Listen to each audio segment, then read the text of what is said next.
Bueno, continuando, un poco primero que les había dicho que era que el CO2 no podía difundir la barrera hematoencefálica. No, el CO2 es el que difunde rápidamente la barrera hematoencefálica y el que no podía difundir es el hidrógeno, ¿ya? Es la observación que tengo. Entonces, y se acordarán que también habíamos mencionado que por qué al EPOC no le podíamos dar tanto oxígeno. Era porque según el efecto Haldane, pues desviaba la curva hacia el lado derecho y hacía que hubiera el CO2 tuviera menos afinidad con la hemoglobina, y sabemos que la hemoglobina también actúa como un tampón, ¿no? Entonces empeoraría el estado acidótico. Y el otro motivo por qué no le podemos poner tampoco tanto oxígeno a un paciente EPOC, o sea, a un paciente retenedor crónico de CO2, es porque, bueno, como ya les dije, una persona normal, sin ninguna patología, el CO2, podríamos decir, es el pilar, el que controla la respiración. Aumentos y disminuciones muy pequeñas, pues activan toda esta cascada para que incremente la respiración, ¿ya? Incremente, por ejemplo, la inspiración y incremente la frecuencia respiratoria. Pero esto pasa en un momento agudo, ¿no? Eleva el CO2, pero luego, y ustedes ya saben que hay mecanismos de compensación, ¿no? Para tratar de compensar el aumento del CO2 y la disminución del pH, que es a través del bicarbonato, ¿no? El bicarbonato pasa más lentamente a través de la barrera hematoencefálica a comparación del CO2, ¿ya? Por eso es que en un primer momento, pues hasta que el bicarbonato pase y llegue podríamos decir, a estabilizar el pH, el riñón también por otro lado, mayor reabsorción del bicarbonato y el pH se estabilice, las primeras 3 días, va a ser el tiempo que se va a estabilizar, podríamos decir, esta respuesta por este quimiorreceptor central, ¿ya? Después, por eso que vamos a encontrar a pacientes EPOC que van a tener un carbónico de, qué sé yo, de 70, por ejemplo, una presión de CO2 de 70, y no van a estar hiperventilando. Van a estar ahí bien tranquilos, bien panchos, todos tranquilos, normales. Y el pH va a estar normal. ¿Por qué? Porque ya ha habido esa etapa de compensación, ¿ya? Por eso es que en ese paciente EPOC su estímulo ya pasaría a ser el oxígeno. Ante una disminución de oxígeno, pues se activa toda esta cascada que les he explicado a través de esos quimiorreceptores periféricos y pues se estimula la ventilación para que incremente la frecuencia respiratoria. Por eso es que a un paciente no le podemos poner tampoco tanto oxígeno en este paciente, en estos retenedores crónicos de CO2. Además, este estímulo que tenemos hacia el hacia el CO2 disminuye cuando dormimos. Durante la noche podríamos decir somos menos sensibles al CO2. Si somos atletas de alta competición, también somos un poquito menos sensibles al aumento del CO2. Cuanto más mayor eres, también eres un poquito menos sensible al CO2.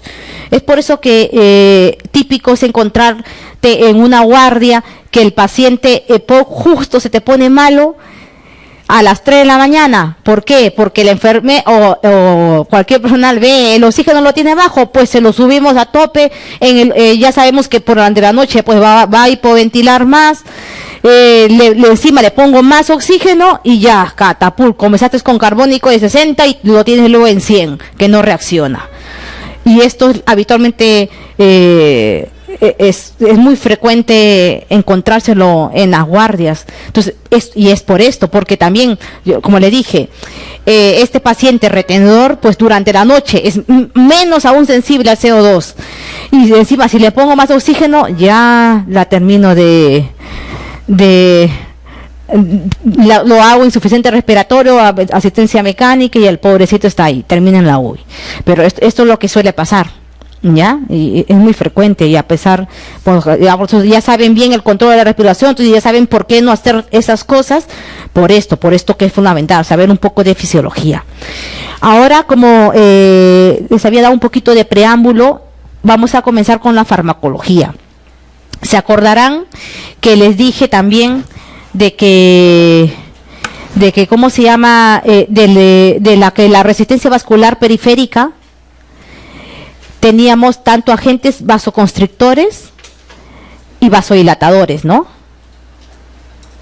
Vasoconstrictores y vasodilatadores. Y entre los vasoconstrictores, un poco para recordar, comenzar con la farmacología. La hipertensión pulmonar es una enfermedad rara, ¿ya? La principal es la de tipo 1, la idiopática, ¿ya? En la que se usan estos medicamentos que vamos a decirles. Se acordarán que pues dentro de los vasoconstrictores teníamos lo que es la disminución del oxígeno, teníamos lo que es la endotelina, y aquí entre los vasodilatadores pues tenemos al óxido nítrico, a la prostaciclina, la bradicinina también. Acá también tenemos tromboxano X, pero bueno, eso es principal que se acuerden. Entonces los medicamentos obviamente van a actuar a nivel eso, y como le dije, hay antagonistas de la endotelina para disminuir su nivel, antagonistas, y entre los antagonistas de la endotelina pues vamos a tener al ambrisentan. ¿Dónde está? Aquí está. Ambrisentan, macitentan, bosentan, terminan en tan, ¿ya? Endotelina, ambrisentan, bosentan. Luego tenemos otros medicamentos también que van a ser análogos de la prostaciclina. Claro, porque yo quiero vasodilatar, obviamente quiero disminuir la resistencia vascular periférica para pues controlar la hipertensión pulmonar que pueda tener.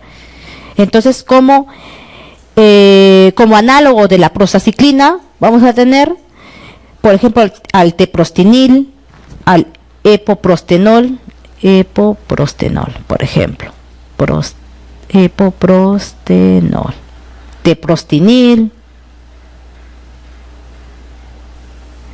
Se los menciono igual porque, bueno, es que en realidad es una enfermedad muy poco frecuente, pero para que tengan idea de que existen estos fármacos, también utilizados en la parte de respiratorio. Y luego tenemos otros inhibidores de la fosfodiesterasa, que son más conocidos quizás por otros efectos que tengan, que también hacen que haya un mayor efecto del óxido nítrico, ¿ya? Tenemos aquí a los inhibidores de la fosfodiesterasa. ¿Ya? Fosfodiesterasa. Y ahí tenemos al sildenafilo. Este también actúa incrementando los niveles de óxido nítrico, ¿ya? Es decir, más utilizado pues por su otro efecto, ¿no? Para la erección, por ejemplo, pero también acá se utiliza eso porque hace vasodilatación, aumenta el óxido nítrico. Vasodilatación, pues va a disminuir la resistencia vascular periférica. Es decir, el anafilo, el tadalafilo, entre los más importantes. Ya está. Esos son podríamos decir, los medicamentos pues más utilizados en lo que es la hipertensión pulmonar. Ahora sí, esa es una enfermedad poco frecuente, ¿ya? Los medicamentos más utilizados, pues en las enfermedades más frecuentes, que va a ser el asma bronquial, ¿ya? Vamos a un poquito aquí, ¿dónde está? Aquí está. Pues en el asma bronquial, ¿se acuerdan que había ese músculo liso que hacía una contracción muy prolongada durante la expiración? Por esto estos pacientes son obstructivos. Aparte hay una proliferación, ¿se acordarán de esta célula? La célula caliciforme o la célula globet, que era la que producía el moco, ¿no? ¿Se acuerdan? Hay mayor cantidad de estas células globet, hay una hipersecreción, hay esa hiperreactividad bronquial. Todo esto pasa en el asma, entonces tengo que tener medicamentos un poco que combatan eso, pues, ¿no? Que combatan la broncoconstricción. En el asma la broncoconstricción es reversible y tengo que tener también medicamentos que un poco disminuyen el estado inflamatorio, porque el asma es un estado inflamatorio, ¿ya? Entonces tenemos, por ejemplo, en el asma extrínseca, que por ejemplo acá tenemos cualquier, se acordan, acá ya, mira, acá apareció el epitelio respiratorio, se acordan que era cilíndrico, ciliado, acá lo tenemos, ¿ya? Entonces acá tenemos, por ejemplo, cualquier alergeno, ya, cualquier alergeno, que bueno, eso ya lo van a ver con mayor profundidad en la fisiopatología del asma, pero un poquito para que tengamos idea. En el asma extrínseca o el asma atópica, vamos a tener aquí el alergeno identificado por la célula presentadora de antígenos, y esto va a estimular a mi sistema TH2, ¿no? Entonces este sistema TH2 va a liberar ciertas interleuquinas, bueno, para que sepan, 4, 5, 9 y la 13, pero va a liberar estas interleuquinas que van a activarse, van a hacer su efecto, mejor dicho, en que atraigan a los eosinófilos para que estos se degranulen, en que activen a los mastocitos para que también estos se degranulen, en que se produzcan inmunoglobulina E, y pues tenga toda la cascada inflamatoria que hay en el asma, ¿ya? Más o menos. Entonces, los medicamentos que se usan en el asma, aparte de ser los broncodilatadores, pues van a ser este otro tipo de medicamentos que van a actuar un poquito más específicos, podríamos decir, que ya se utilizan un poquito más en el asma grave. Por ejemplo, es sabido que la interleuquina 5 pues va a estimular a que vengan los eosinófilos, ¿ya? Entonces vamos a tener medicamentos que sean antiinterleuquina 5, obviamente. Entonces, entre estos medicamentos vamos a tener a mepolizumab, son inmunomoduladores, mepolizumab, y el benralizumab.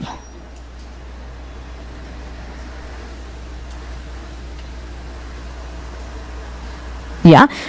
Entonces, estos van a actuar acá, a nivel de la interleuquina 5 o de receptor, en el caso del benra, a nivel de receptor de la interleuquina 5, y van a hacer que pues ya no haya más eosinófilos, o van a estimular la apoptosis de barren los eosinófilos, estos medicamentos, eliminan los eosinófilos, de tal manera que no va a haber toda esta cascada inflamatoria, ¿ya?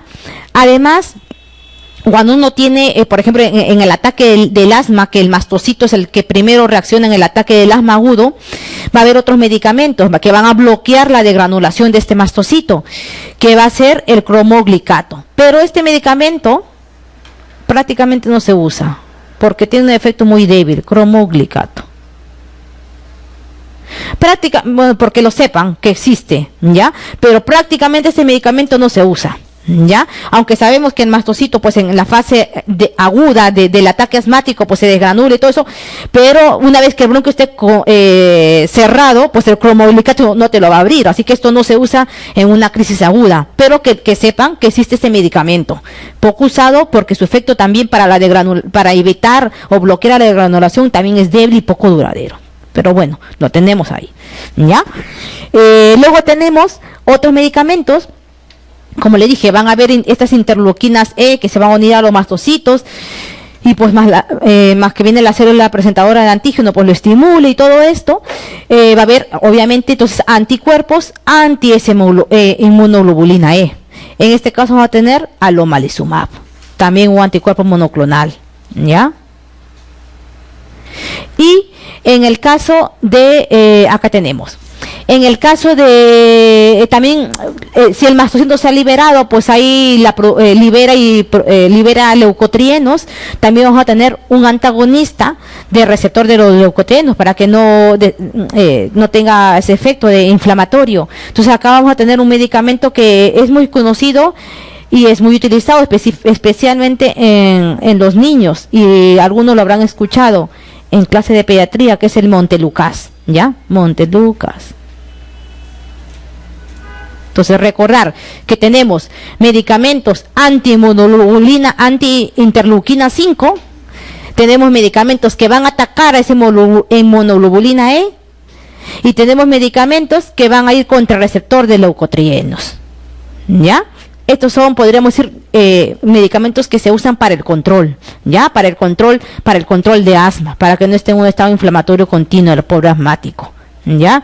Esto se los menciono porque, bueno, también hay un medicamento que bloquea la degranulación, pero esto es poco utilizado, ¿ya? Esto prácticamente, pero que sepan que existe, ¿ya?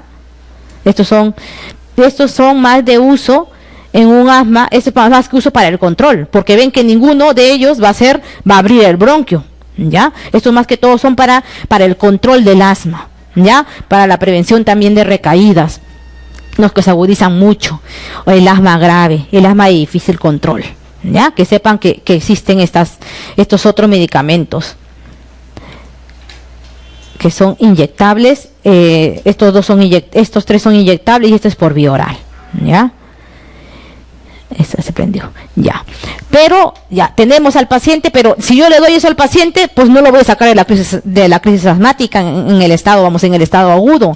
Tengo que relajar ese músculo liso de esos bronquios, de esa vía aérea pequeña, tengo que relajarlos, tengo que dilatar para que entre aire, si no, no voy a detener esa crisis asmática. Entonces también tenemos medicamentos ya podríamos decir, más utilizados en lo que es, o utilizados, mejor dicho, en la crisis, ¿ya? En ese caso vamos a tener a los bloqueadores, ¿ya? A los que te van a hacer, obviamente, la relajación del músculo. Ahora, recordando un poquito, la inervación, habían fibras simpáticas que llegaban, bueno, acá tenemos este receptor, y las fibras simpáticas iban a hacer relajación, ¿ya? Y las fibras colinérgicas iban a hacer, pues, la contracción, ¿ya? Recordar, fibras colinérgicas iban a hacer la contracción y las fibras simpáticas iban a hacer la relajación, ¿ya? Entonces, si yo obviamente quiero relajar al músculo, pues tengo que activar este receptor. Entonces tengo que tener agonistas, ¿no? Agonistas beta 2 adrenérgicos que van a activar la relajación.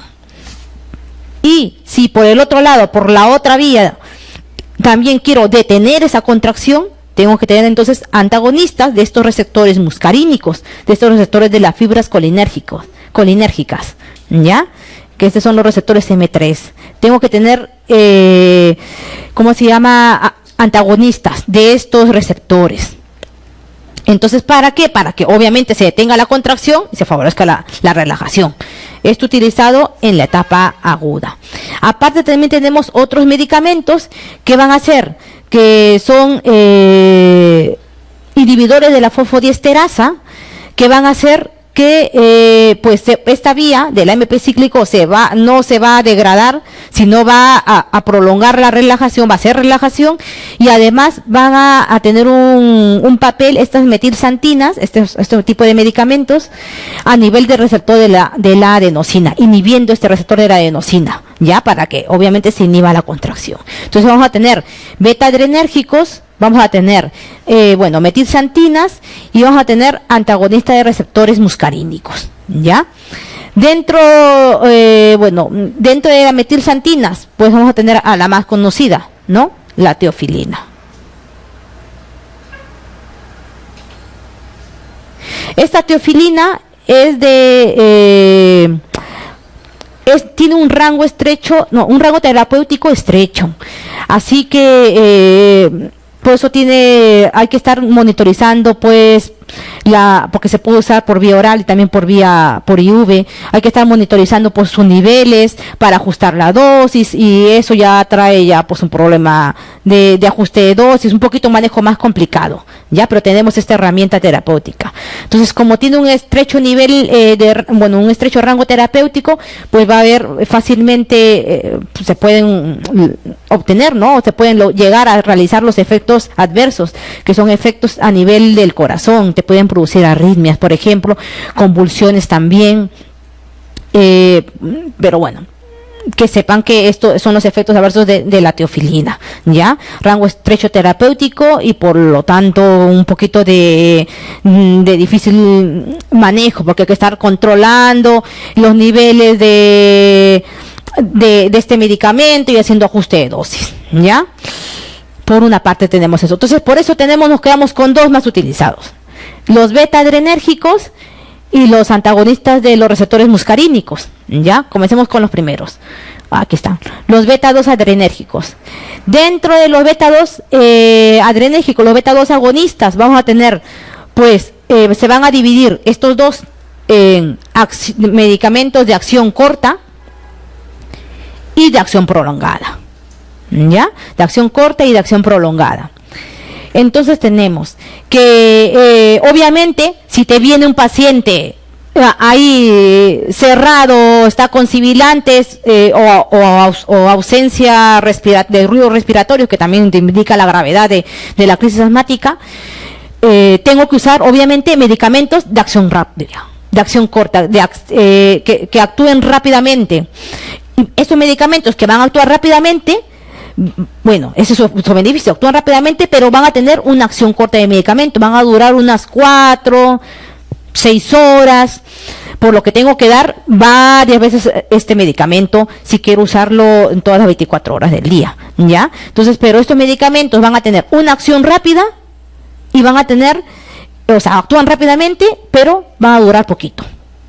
Actúan rápido y duran poquito, ¿ya? 4 o 6 horas aproximadamente. Entonces, dentro de estos beta-2 agonistas, el más conocido pues es salbutamol, ¿ya? También está el albuterol, salbutamol y la terbutalina. Entonces, estos son los medicamentos que te van a abrir rápidamente el bronquio. Por esto, estos medicamentos son utilizados en la terapia de rescate del asmático.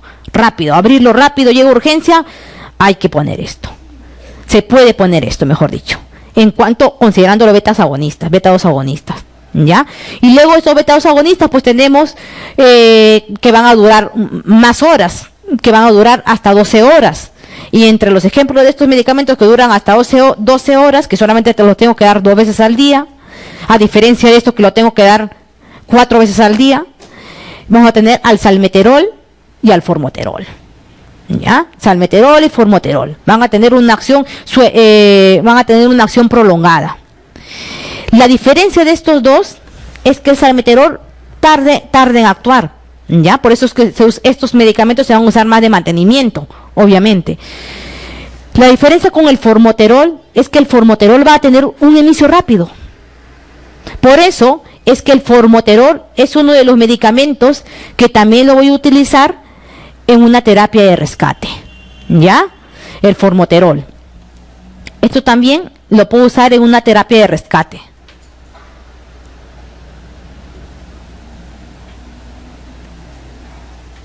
Cuando ya lleven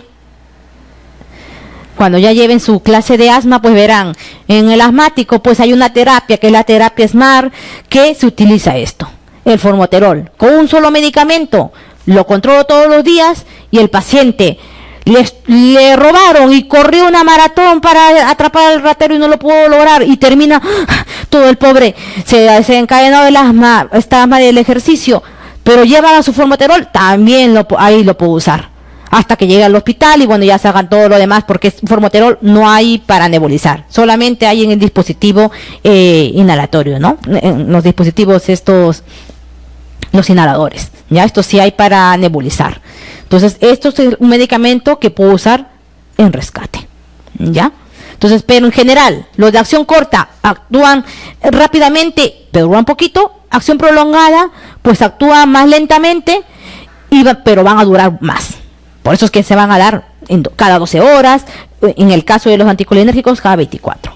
Entonces, por un lado de los beta-adrenérgicos. Estos beta-adrenérgicos, pues, en cuanto a efectos adversos, los principales, y se podrán notar en la urgencia, los que hayan estado por ahí, pues que va a haber temblor, va a haber taquicardia, pero pues comparado con los efectos de la teofilina, pues son mucho menores, ¿ya? Y comparado con que el paciente está cerrado hipóxico, pues que tiembla un poquito, que tenga un poco de taquicardia, no pasa nada, ¿ya? Entonces, esos son los principales efectos adversos de los beta 2 agonistas, ¿ya? Los anticolinérgicos, los antagonistas de los receptores muscarínicos. También, obviamente, ¿para qué? Para inhibir la contracción. Entonces, acá tenemos los anticolinérgicos. Entonces, así como usábamos estos para el momento de urgencia, en el momento de la crisis asmática, pues usaremos como anticolinérgico el bromuro de ipratropio. ¿Ya? Esto que ya les dije, tiempo de acción rápido, máximo, en media hora, todos estos medicamentos ya tienen su efecto pico. Y ya entre 3 y 5 minutos es que comienza a actuar su efecto. ¿Ya? Rápido son. Entonces, este bromuro de ipratropio. Entonces, 3, 5 minutos, ya comienza su efecto, media hora, efecto pico de este medicamento. Y dura, pues igual, unas 4, dura, bueno, un poquito tirándolo más, hasta 8 horas puede durar el medicamento. El efecto de esa broncodilatación, ¿ya? De inhibir esta contracción. Entonces, tenemos acá. Y como acción, dentro de la acción prolongada, de los anticolinérgicos de acción prolongada, pues vamos a tener al bromuro, el tiotropio, todos son bromuros, ¿ya? Al tiotropio y otros nuevos que han salido, menos conocidos, que es el glicopirronio y el aclidinio, ¿ya? Estos pues duraban el efecto 8 horas y esto va a durar el efecto 24 horas. O sea, en la mañana, solamente en la mañana mantengo controlado. Ahora, como comenzamos hablando del asma, es importante que les diga que para el asma pues usamos estos beta agonistas, los usamos para el asma, pero para el asma solamente está aprobado, obviamente, en la crisis aguda esto también, el bromuro de ipratropio y el tiotropio. Vamos a marcar con otro colorcito. ¿Dónde está?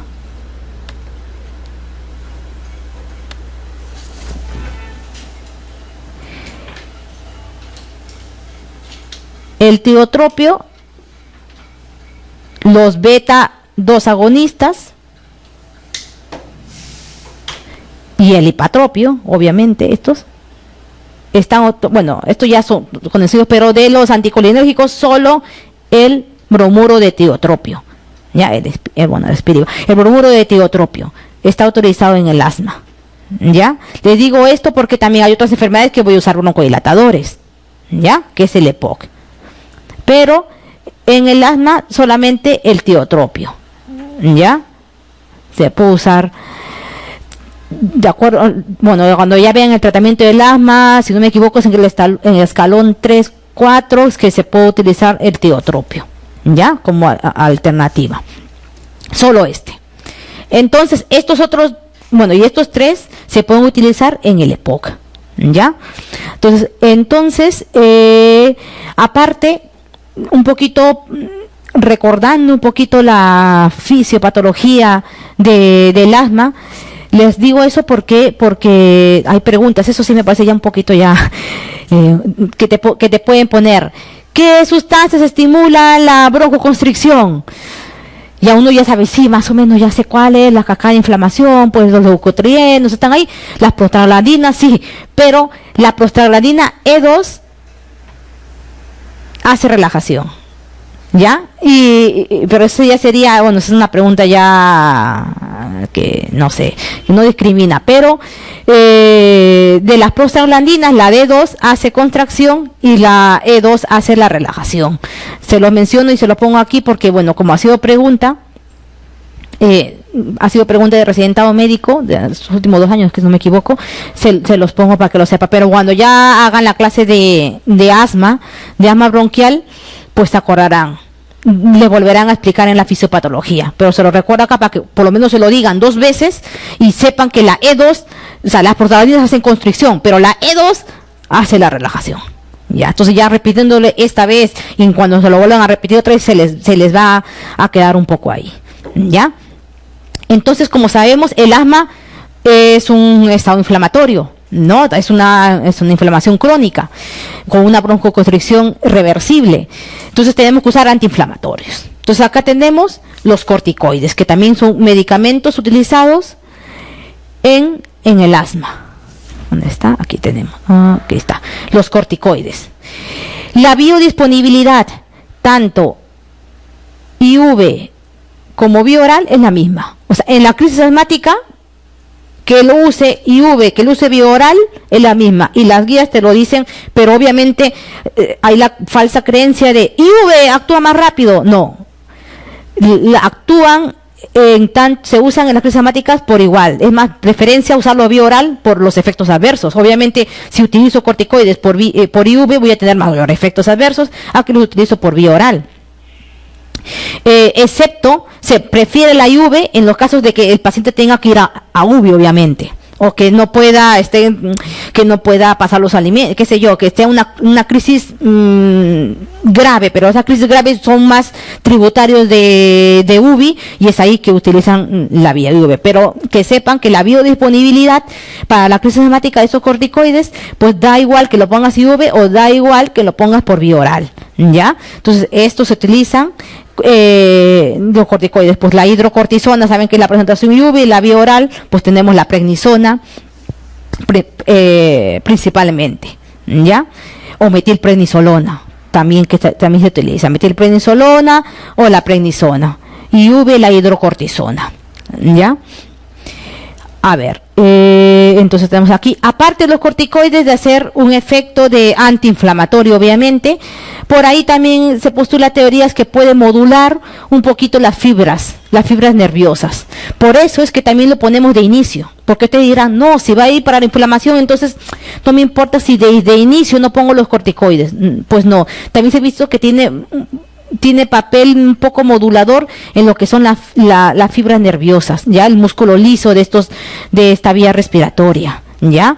Entonces también por eso es que se utilizan de inicio en una crisis aguda asmática.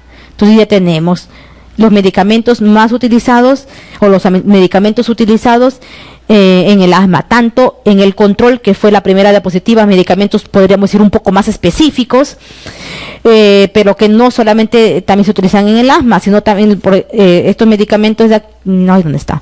Ay, no, pero estos medicamentos pues también son utilizados en otras patologías que tengan alguna intervención de eosinófilos, como mucha patología que llevan los inmunólogos, por ejemplo, estas rinitis de difícil control, también he visto que las pueden utilizar. Pero bueno, lo que nos involucra a nosotros son las patologías respiratorias, ¿no? Estos son más de control, medicamentos de control que previenen exacerbaciones, y estos de aquí pues son más para la crisis aguda. Para la crisis aguda que tenemos la teofilina como metilsantina, los beta-adrenérgicos que ya hemos mencionado cuáles son, los antagonistas de receptores muscarínicos, o los anticolinérgicos, el bromuro dipatropio y el tiotropio, utilizados en el asma. Ya sabemos la diferencia de estos y por qué estos los voy a utilizar en mis crisis agudas, y esto ya lo voy a utilizar ya de forma de control, porque obviamente van a durar más. Solamente los tengo que dar en este caso una vez al día y ya está, a diferencia de otro que está 3 o 4 veces al día los tengo que dar. Y la función de los corticoides, medicamento también utilizado en esta patología respiratoria. Aparte del asma, donde también utilizamos estos broncodilatadores, va a ser en el EPOC.